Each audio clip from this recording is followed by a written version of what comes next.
Assalamualaikum warahmatullahi wabarakatuh. Saya Selidina Rulita, NIM B1180228, kelas K Ekonometrika, Manajemen Universitas Muhammadiyah Surakarta. Di sini saya akan membahas tentang uji asumsi klasik dari regresi linear berganda pada data time series. Data Excel. Contoh kasus SPSS regresi linear berganda permintaan mobil penumpang baru di Amerika Serikat tahun 1971 sampai 1986.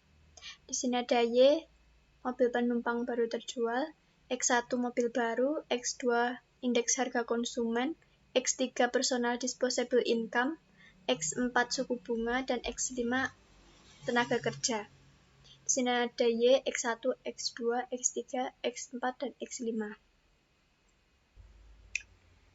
Di sini sudah saya copy paste dari Microsoft Excel untuk variabel view-nya.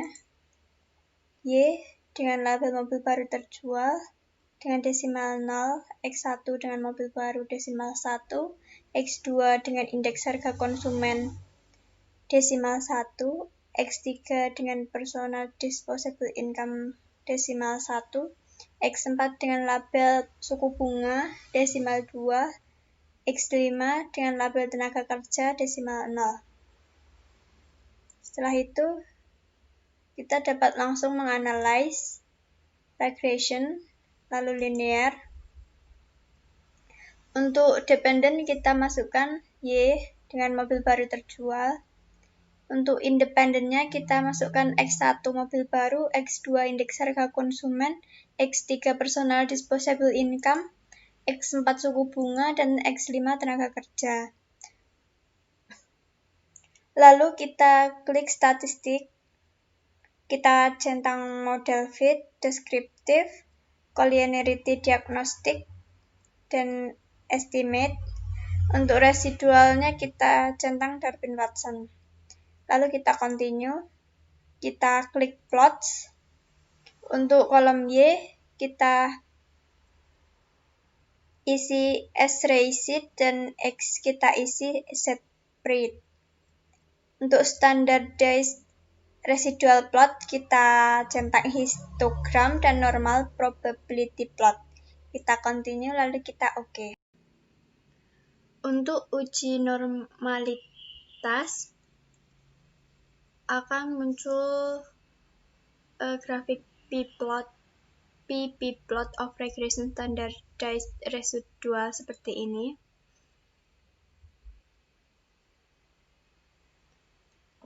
Dalam data dijelaskan bahwa model regresi dikatakan distribusi normal jika data plotting atau titik-titik yang menggambarkan data sesungguhnya yaitu mengikuti garis diagonal. Sehingga model ini dikatakan berdistribusi normal. Kemudian uji asumsi klasik selanjutnya yaitu uji multikolinearitas. Lihat pada tabel koefisien sini. Di sini ada nilai tolerans sama nilai VIF. Di sini nilai X1 yaitu 0,004 yaitu kurang dari 0,001. Kemudian untuk nilai VIF X1-nya yaitu 237,239 yang artinya lebih dari 10. Untuk X1 terdapat gejala multikolinearitas. Untuk X2 yaitu indeks harga konsumen.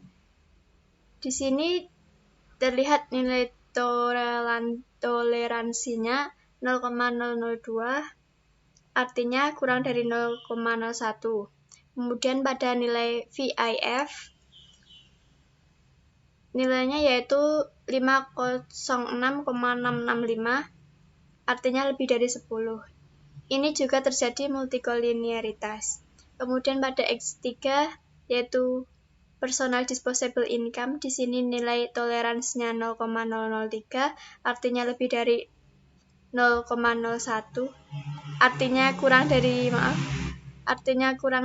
0,01. Kemudian nilai VIF-nya 296,741 yang artinya lebih dari 10. Ini jika terjadi multikolinearitas. Kemudian untuk suku bunga, nilai toleransinya 0,201 artinya lebih dari 0,01. Nilai VIF-nya 4,980 artinya kurang dari 10. Ini berarti tidak ada terjadi gejala multikolinearitas. Kemudian X5 toleransinya 0,022 artinya kurang dari 0,01. Nilai VIF-nya 4,773.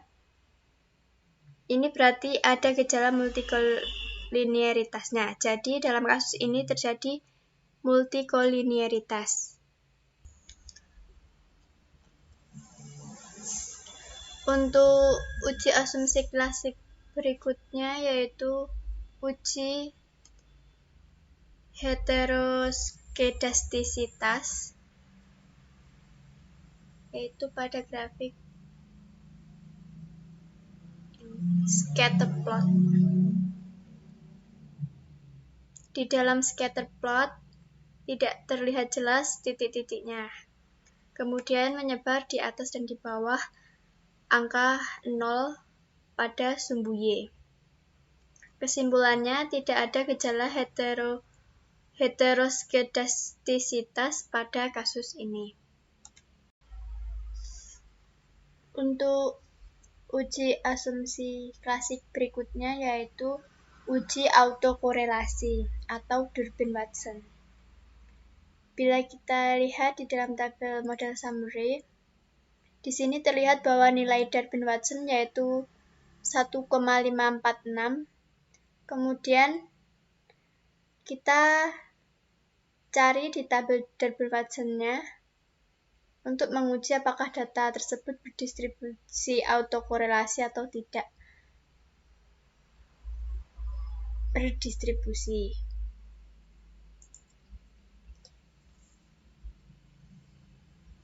Di sini nilai DU dicari pada distribusi nilai tabel Durbin-Watson berdasarkan nilai K, yaitu jumlah variabel, dan N jumlah data dengan signifikasi 5%.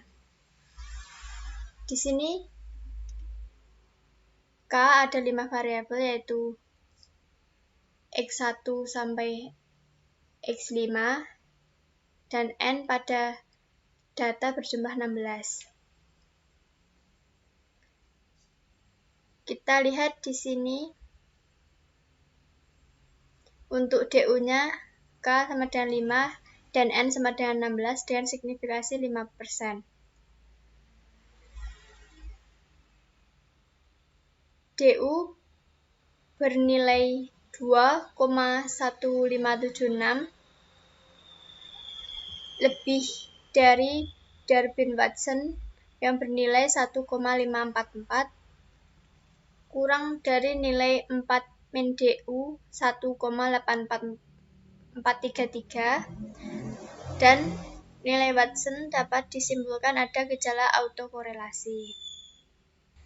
Tahap selanjutnya yaitu membaca uji T regresi linear berganda dengan berdasarkan signifikasi kurang dari 0,05 maka independen X berpengaruh terhadap dependen Y. Kita bisa membaca uji T dari tabel koefisien. Kita lihat di sini nilai signifikannya lebih dari 0,05. Maka bisa disimpulkan independen X tidak berpengaruh terhadap dependen Y. Selanjutnya, kita coba uji T dengan berdasarkan nilai hitung dari tabel. Rumus mencari T tabel yaitu A per 2 dibagi N min K min 1. Di sini A-nya 0,05 per 2 dibagi 16 min 5 min 1. Dengan hasil 0,025 dibagi 10 yaitu 2,22814.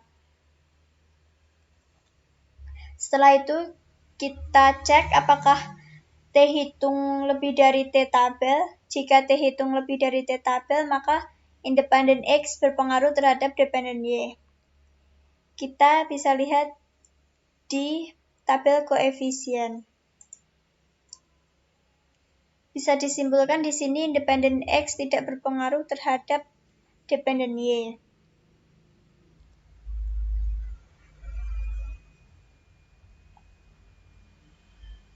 Selanjutnya, kita uji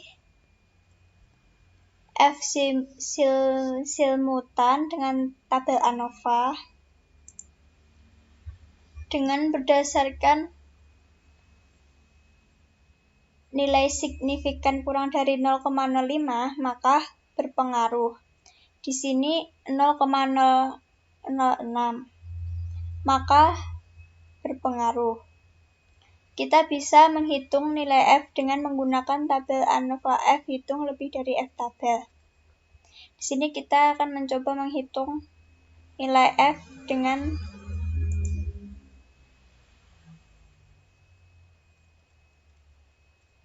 F hitung lebih dari F tabel, maka kita lihat rumusnya yaitu K dibagi N min K sama dengan 5, K-nya 5 dibagi N-nya, datanya 16 dikurangi 5, yaitu 5 bagi 11 sama dengan 3,20.